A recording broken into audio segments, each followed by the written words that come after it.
ഇപ്പോൾ ഏറ്റുമുട്ടലിന്റെ വക്കിലേക്ക് കാര്യങ്ങൾ എത്തി നിൽക്കുന്നു എന്നുള്ളതാണ്. അതായത് നേരത്തെ ഉണ്ടായ സംഭവം പോലീസുകാരുടെ ഫോൺ തട്ടിത്തെറിപ്പിച്ചതും തുടർന്നുണ്ടായ കയ്യാങ്കളിയുമായി ബന്ധപ്പെട്ടുകൊണ്ട് വീണ്ടും ചില സംസാരങ്ങൾ ഇതേ ബസ് സ്റ്റാൻഡിൽ വെച്ച് നടന്നു. അതാണ് ഇപ്പോൾ ഒരു കയ്യാങ്കളിയിലേക്ക് പോയത് എന്നുള്ളതാണ്. അതായത് ആ പ്രവർത്തകൻ ആരാണ് എന്നുള്ളത് പോലീസ് കണ്ടെത്തുകയും തുടർന്ന് ഇയാളെ കസ്റ്റഡിയിലെടുക്കാനുള്ള നീക്കം ഇവർ ഇതിന്റെ ഇടയ്ക്ക് കൂടി നടത്തുകയും ചെയ്തു. ഇതാണ് ഇത്തരത്തിലൊരു കയ്യാങ്കളിയിലേക്ക് നീങ്ങിയത്. ഇപ്പോൾ CA അടക്കമുള്ള ഉദ്യോഗസ്ഥർ ഇടപെട്ടുകൊണ്ട് ഇതൊരു പ്രശ്നം ഒത്തുതീർപ്പാക്കാൻ ശ്രമിച്ചെങ്കിൽ പോലും പ്രവർത്തകരുടെ ഭാഗത്തുനിന്ന് അത്തരത്തിലൊരു സമീപനം ഉണ്ടായില്ല. ഇപ്പോൾ ആ കയ്യാങ്കളി തമ്പാനൂർ ബസ് സ്റ്റാൻഡിന്റെ മധ്യത്തിലേക്ക് വന്നിരിക്കുകയാണ്. അതായത് പ്രതിഷേധം അവസാനിച്ചതാണ്, എല്ലാവരും പിരിഞ്ഞു പോവുക എന്നുള്ളത് ജില്ലാ പ്രസിഡന്റ് അടക്കമുള്ള ആളുകൾ പറഞ്ഞതുമാണ്.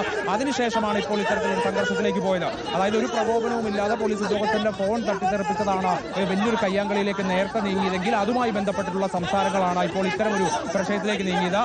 ഇപ്പോൾ ആ പോലീസുകാരൻ തന്നെയാണ് ഇയാളെ കസ്റ്റഡിയിൽ എടുക്കണമെന്നുള്ളൊരു ആവശ്യം ഉയർത്തിക്കൊണ്ട് ഇപ്പോൾ ഇവിടെ തന്നെ നിൽക്കുന്നത്. പക്ഷേ ആ പ്രവർത്തകനെ കസ്റ്റഡിയിലേക്ക് വിട്ടുതരില്ല എന്നുള്ള നിലപാടിൽ തന്നെ യൂത്ത് കോൺഗ്രസ് നേതൃത്വം നിൽക്കുന്നു, പ്രവർത്തകർ നിൽക്കുന്നു. അത് ഇപ്പോൾ ആ പ്രവർത്തകനും പോലീസുമായി ചേർന്നുകൊണ്ട് വീണ്ടും ആ കയ്യാങ്കളി വീണ്ടും ബസ് സ്റ്റാൻഡിനകത്ത് തന്നെ തുടരുന്നു എന്നുള്ളതാണ്. അതായത് അവസാനിപ്പിച്ചു പോയൊരു പ്രതിഷേധം ഇത്തരമൊരു രൂപത്തിലേക്ക് മാറുന്നു എന്നുള്ളതാണ്. ഇപ്പോൾ പോലീസ് വാഹനം എത്തിയിട്ടുണ്ട്. പ്രവർത്തകരെ ഇവിടെ നിന്ന് കസ്റ്റഡിയിലെടുത്ത് നീക്കാൻ വേണ്ടിയുള്ള ശ്രമമാണ് പോലീസിന്റെ ഭാഗത്തുനിന്ന് ഉണ്ടാകുന്ന. പോലീസ് വാഹനത്തിൽ കയറ്റിക്കൊണ്ട് സ്റ്റേഷനിലേക്ക് പോകാനുള്ള നീക്കം. അതായത് എല്ലാ തരത്തിലും ഒരു പോസ്റ്റർ ഒട്ടിച്ചുകൊണ്ടുള്ള പ്രതിഷേധം അവസാനിപ്പിക്കുക എന്നുള്ളൊരു നടപടിയിലേക്ക് കാര്യങ്ങൾ പോവുകയായിരുന്നു. ഇപ്പോൾ വീണ്ടും പോലീസ് വാഹനത്തിന് നേരെ പ്രവർത്തകർ ഒരു വശത്ത് പ്രവർത്തകർ പോലീസ് വാഹനത്തിന് നേരെ പാഞ്ഞെടുക്കുന്നു. വീണ്ടും പോലീസിന്റെ ഭാഗത്തുനിന്ന് ഒരു തടയിൽ ഉണ്ടാകുന്നു.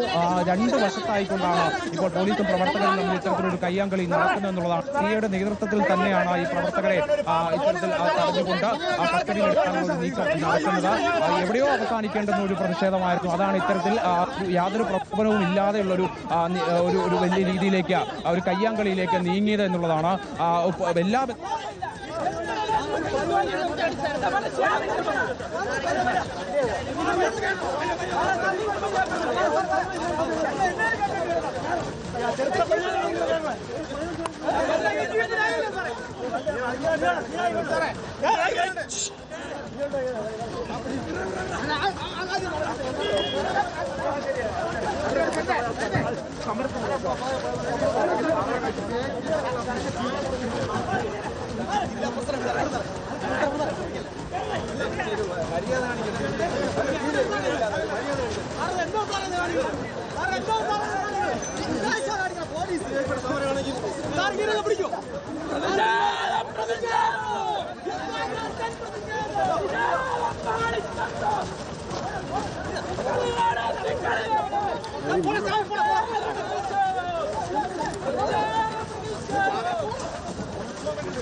ഹരിമോഹൻ യൂത്ത് കോൺഗ്രസ് പ്രവർത്തകരെ കസ്റ്റഡിയിലെടുക്കാനാണ് പോലീസ് ശ്രമിക്കുന്നത്. ഇപ്പോൾ പ്രവർത്തകർ വഴങ്ങുന്നില്ല എന്നല്ലേ മനസ്സിലാക്കേണ്ടത്.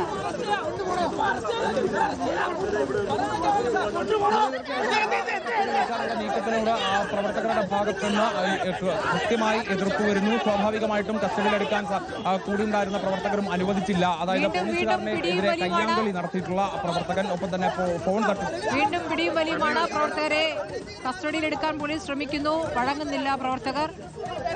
പോലീസുകാരന്റെ മൊബൈൽ പിടിച്ച് എറിഞ്ഞതാണ് പ്രകോപനം സൃഷ്ടിച്ചത്. നേരത്തെയും പോസ്റ്റർ ഒട്ടിക്കാൻ ബസ്സുകളിൽ മുഖ്യമന്ത്രിയുടെ ചിത്രത്തിനു മുകളിൽ മുഖത്തിനു മുകളിൽ പോസ്റ്റർ ഒട്ടിക്കാനുള്ള ശ്രമം പോലീസ് തടഞ്ഞതും സംഘർഷത്തിനിടയാക്കിയിരുന്നു. എന്നിട്ടും പ്രവർത്തകർ പല ബസ്സുകളിലും പോസ്റ്റർ ഒട്ടിച്ചു. അതിനുശേഷമാണ് സംഘർഷം ഉടലെടുത്തത്.